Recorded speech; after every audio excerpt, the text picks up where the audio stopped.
This segment we're going to talk about air filter servicing. The manufacturer doesn't specify a specific interval for air filter replacement. What we're going to rely on is we're going to look at the dry air cleaner restriction.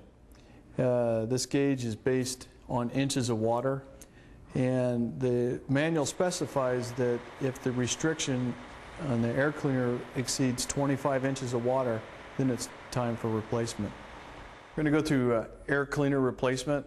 It's really straightforward. Just take the wing nut off the air filter housing.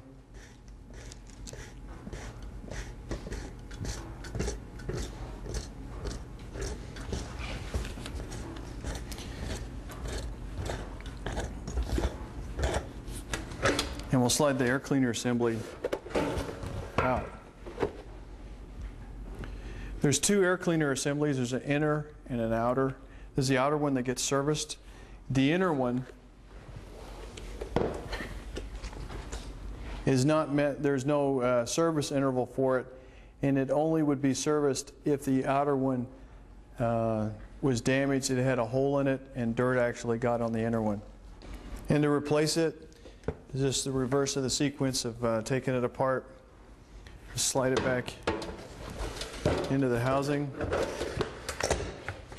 and tighten the wing nut.